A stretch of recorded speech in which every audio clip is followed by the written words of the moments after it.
Part 1. The Silent Driver. Expanded narrative, 500 words. Every Saturday night, like clockwork, the 401 bus winds its way through the quiet veins of the West End. The city, once loud and relentless, softens after midnight. Neon signs buzz with fatigue, shops dim their lights, and the streets hum with distant echoes of music and late-night laughter. Amid this stillness, the 401 glides past dim-lit bookstores, shuttered cafes, flickering alleys, and old lampposts with peeling paint. No one really remembers when the route started or who assigned it, but everyone knows about the driver. He's old, his uniform always pressed, his silver hair neatly combed back beneath a faded transit cap, his eyes sharp, unreadable. But what defines him isn't his appearance. It's his silence. No hello, no instructions, no answers to questions. He drives like the road is a river, and he is part of its tide. Passengers board, press their cards or coins into the machine, and sit without expectation. Because they've heard the stories. They say the driver only stops when he chooses to. Not at the usual terminals. Not according to any schedule. He pulls over when someone on board carries something they can't name, some heaviness, some ache. And when he stops, it's always in a place they didn't know they needed to be. Over the years, stories trickled out. A girl, soaked in rain, left her parents' house in tears and ended up at the doorstep of the aunt who once saved her. A man burdened with grief for a friend he never said goodbye to was dropped at a cemetery gate he hadn't visited in decades. No one can prove it. There are no records. But the myth lives in the quiet nods of those who've ridden it. They know, or think they do. Tonight, the bus is quiet again. The engine hums like an old lullaby. The driver's hands stay steady on the wheel. He does not check his mirror, but he knows who's there. Knows their weight, their silence. A man clutches a violin case. A woman holds a bouquet of white lilies close to her chest. No one speaks. They rarely do. The driver slows and without a sound pulls over beside a red brick building with chipped window panes. The woman with the lilies steps off. There's no bus stop sign. No shelter. She hesitates, turns to look at the driver, but he is already looking away. Then, she walks toward the door where an old porch light flickers on. Somewhere inside, a voice calls her name. She disappears into the house, and the light shuts off. Back on the bus, the driver presses his foot to the gas. The 401 rolls forward again, lost in the rhythm of Saturday night. The next turn will lead to something new. And the seat in the back, empty until now, is about to be filled by a young man with a letter in his pocket and no destination in mind. Part 2. The Boy with the Empty Bag. Jamie stood at the corner of 8th and Weller, jacket zipped to the chin, despite the night's warmth. It was just past 11:40 p.m. The streets shimmered under streetlights, like oil on water, empty except for the approaching growl of the 401's engine. It arrived precisely on time, brakes sighing, headlights throwing his shadow far behind him. The doors opened with a familiar creak, but the driver didn't look up. He never did. Jamie hesitated at the bottom step. He had nowhere to be, no one waiting. The backpack on his shoulder was lighter than it looked, carrying only 3 things: a sealed letter, a worn wallet, and a smooth gray rock from the beach he hadn't visited since he was 9. He hadn't planned to ride anywhere, but his feet had moved on their own, and now here he was. He climbed aboard. He didn't pay. He didn't have to. The driver gave the faintest nod and pulled the lever. The doors closed, locking Jamie into a world of soft rumbling and tired neon. He sat in the back corner, eyes avoiding every face. Not that there were many. Just a young couple half asleep against each other. An elderly man with a cane, and someone in a hoodie scribbling furiously into a notebook. The air smelled faintly of rain and engine oil. Jamie looked out the window, but the city slid by like Phil run backwards. Blurry, slow, too familiar. As the bus turned left on Fordham, Jamie noticed something. They passed his street. No stop. Then the hospital. No stop. Then the transit depot, the end of the line. Still no stop. He leaned forward, confused. "Hey," he called. No one turned. Not the driver. Not the passengers. It was as if his voice had been swallowed. The driver's hands remained still, his gaze focused forward. The city outside began to stretch thin. Fewer lights, fewer people, the skyline receding like a memory. They were moving beyond what Jamie knew. He clutched the strap of his backpack, as if grounding himself with the weight of what little he carried. The letter inside pressed against his spine like a secret too loud to forget. He wasn't supposed to be going anywhere. That had been the plan, but the bus was going somewhere, and it wasn't asking for his permission. Jamie watched as the driver pulled over, not at a stop, but beside a park bench where an old man sat holding a violin case. The doors opened. The man nodded, boarded slowly, and settled into a seat without a glance at anyone. No words passed, but the driver gave another small nod before resuming the route. Jamie looked at the man, then back at the driver. "What is this?" he thought. A question formed in his mind, one he couldn't explain. How did the driver know not to stop? And more haunting, how did he know when to? Outside the window, the last street lamp flickered. The city had fallen behind, and the road ahead no longer felt like any route Jamie had ever taken. Part 3: The Riders Who Don't Look Back. The 401 rolled deeper into the outskirts, where roads curved like forgotten questions and buildings stood with hollow windows. Jamie lost track of time, the rhythm of the wheels lulling him into a state between memory and observation. The interior lights flickered once, then steadied.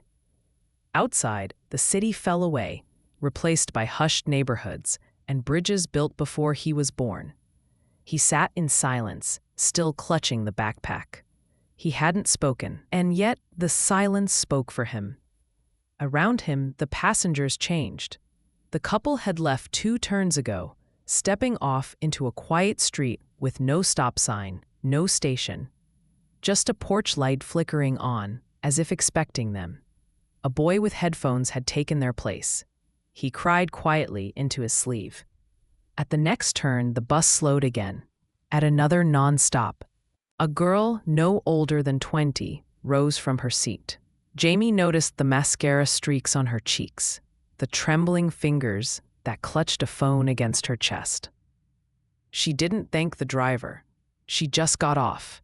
From the window, Jamie saw an elderly woman waiting outside a garden gate. The girl ran into her arms, sobbing. The bus rolled on. Jamie looked around. No one seemed surprised. Further ahead, a woman with a bouquet of white lilies rose. The driver hadn't announced anything. No bell had rung, but somehow the timing was perfect.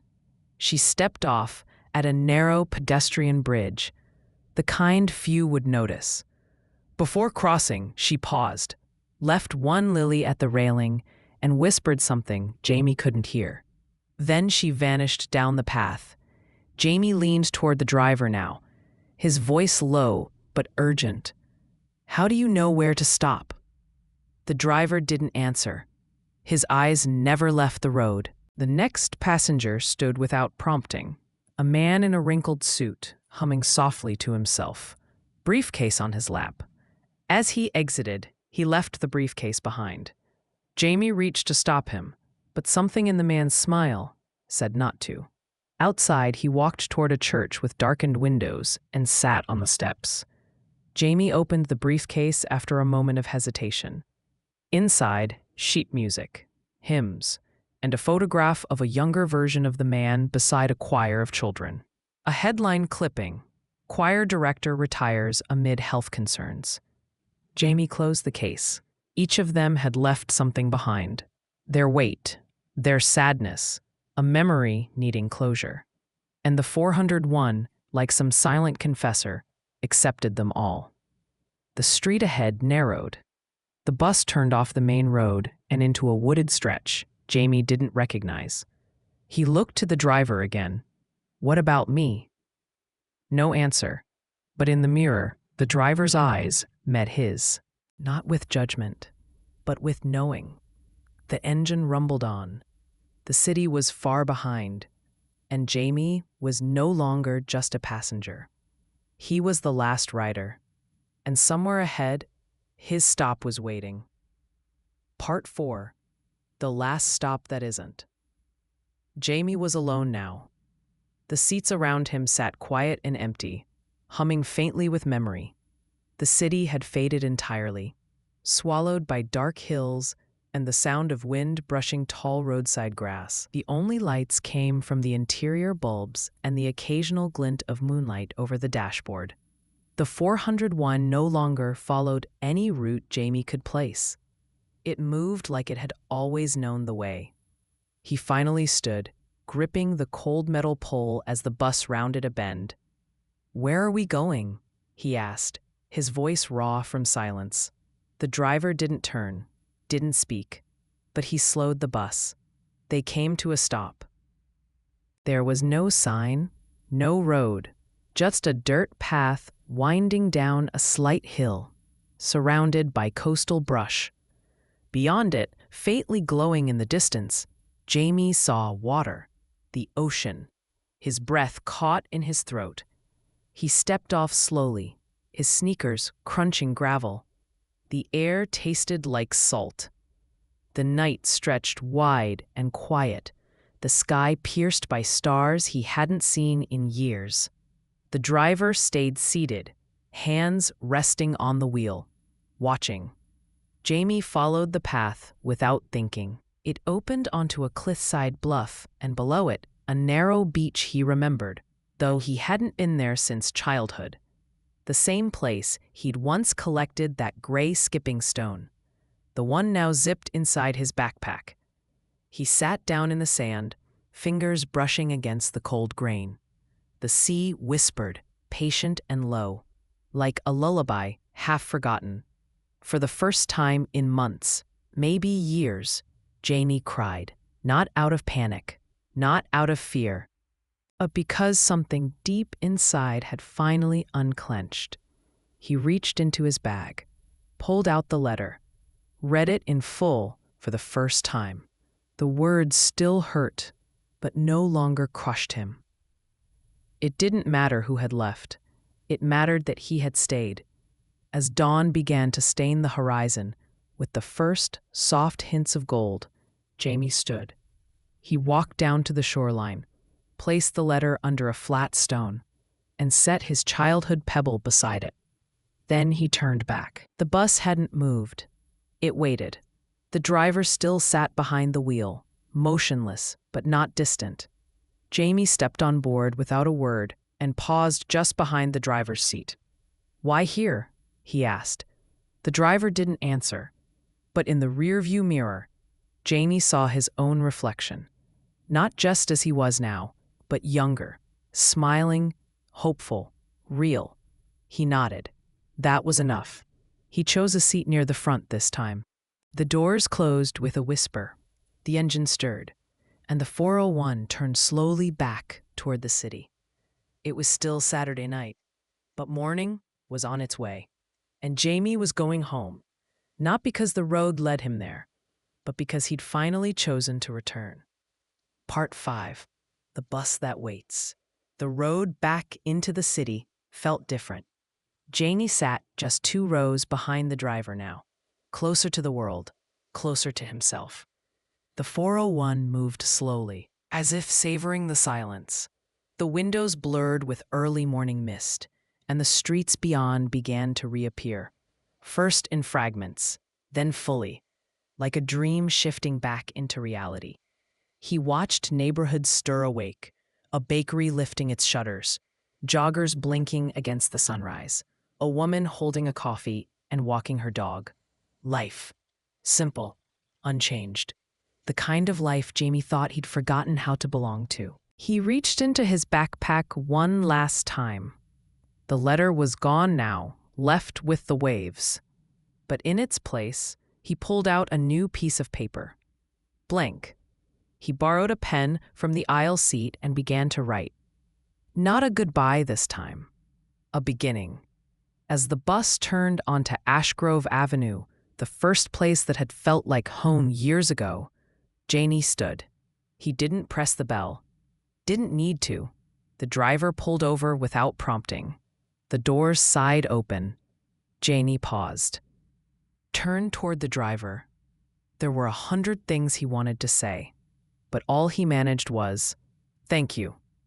The driver didn't respond, but in the mirror, Jamie saw something. A smile. Not broad, not theatrical, just enough. Jamie stepped off into the golden spill of morning light. Behind him, the 401 remained still for a moment, almost reverent. Then it pulled away, gliding back into the quiet rhythm of the city. Jamie didn't look back. He walked up the street with no plan, no urgency, just motion. He passed a small park and sought a bench beneath a jacaranda tree. He sat down and opened his letter again. But this time, it wasn't for him. It was for the next person. He wrote, "You're not alone. You don't have to carry it forever. The world still waits for you. So does the next bus." He folded the note and left it tucked between the slats of the bench, weighed down with a pebble from his pocket, the twin to the one left by the sea. Far off in the distance, the 401 turned the corner and disappeared. But in that moment, it felt like it would always return. Because somewhere in the West End, every Saturday night, a silent driver would still be taking the long route through the quiet city, waiting, listening, and when someone boarded with a sadness they couldn't name, he'd know. And he'd stop, not where the map says to, but where healing begins.